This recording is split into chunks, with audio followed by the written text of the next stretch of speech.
তো hey guys, কেমন আছো সবাই? আশা করি অনেকটাই ভালো আছো। তোমাদের দোয়া এবং আশীর্বাদে আমি অনেকটা ভালো আছি, আলহামদুলিল্লাহ।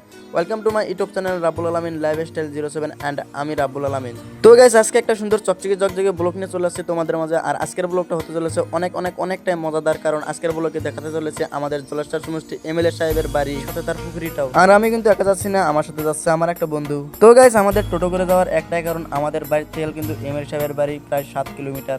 তো গাইস, তোমরা কিন্তু আমাকে শর্ট ভিডিওতে অনেকটাই ভালোবাসা দিচ্ছ। মাত্র কয়েকদিনের ভিতরে আমাকে 5,000টা সাবস্ক্রাইব পূর্ণ করে দিচ্ছ, কিন্তু দুঃখের বিষয় আমার কিন্তু এখনো ওয়াচ টাইম পূরণ হয়নি। তো গাইস, তোমাদের কাছে রিকোয়েস্ট, ওয়াচ টাইমটা আমাকে জলদি পূরণ করে দাও, আর একটু কষ্ট করে পুরো ভিডিওটা দেখে যাও, আর একটা লাইক আর একটা কমেন্ট করে যাও। তো গাইস, আমাদের কিন্তু পিলপিলিটা একবার স্টেশনে নামিয়ে দিছে, আর এখান থেকে আমাদের কিন্তু হেঁটে যেতে হবে এমএলএ সাহেবের বাড়ি। আর এমএলএ সাহেবের বাড়ি এখান থেকে প্রায় 1 কিলোমিটার হতে পারে। তো প্রাণে এসে যখন পড়েছি, যেতে তো হবে। তো গাইস, অনেকক্ষণ হাঁটাহাঁটির পর ফাইনালি চলে এসেছে আমাদের এমএলএ সাহেবের বাড়ি। তো গাইস, তোমরা তো সবাই জানো বর্তমানে কিন্তু ভোটের সময় তা এমএলএ সাহেবের বাড়ি সব সময় মানুষের ভরাই থাকে।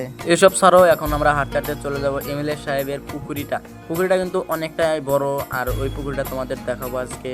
আর কত পরিমাণ মাছ আছে সব দেখাবো তোমাদেরকে। তো চলো পুকুরিটা দেখা যাক। তো গাইস, এই যে এটাই কিন্তু এমএলএ সাহেবের পুকুরি। দেখে তো মনে হচ্ছে একটা নদী, তার মানে গাইস এত বড় পুকুরি আমার বাপের জন্মেও দেখিনি, আজকে প্রথম দেখলাম। তো গাইস, আমি শুনেছি এই পুকুরিটা নাকি অনেকটাই বড়, মেলা বিঘা জুড়ে বানানো হয়েছে। আমি এখন এখানকার একটা লোকে জিজ্ঞাসা করবো, দেখি কিছু বলতে পারে কিনা। এখানকার একটা লোকে জিজ্ঞাসা করলাম, সেও কিন্তু বলতে পারলো না কত বিঘা জুড়ে আছে।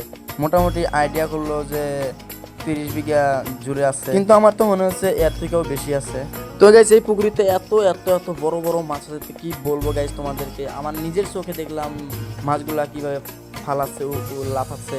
কি বলবো গাইস, অনেকটাই মাছ আছে এই পুকুরিতে, আর এত বড় মাছ আছে আমার তো বিশ্বাসই হচ্ছিল না। তো নিজের চোখে দেখলাম, এখন তো বিশ্বাস করতেই হবে। আর গাইস, তোমরা যারা এখন পর্যন্ত ভিডিওটা দেখছো, তো তোমাদেরকে জানাই অনেকটাই ধন্যবাদ। আর তোমাদের নামটি কমেন্টে বলে দাও, পরবর্তী ভিডিওতে তোমাদের নামটি বলা হবে। তো গাইস, আজকের ব্লগটা এখানেই শেষ করলাম, আর খুব তাড়াতাড়ি দেখা হচ্ছে একটা নিউ ব্লগে। সবাই ভালো থেকো, টাটা, বাই বাই।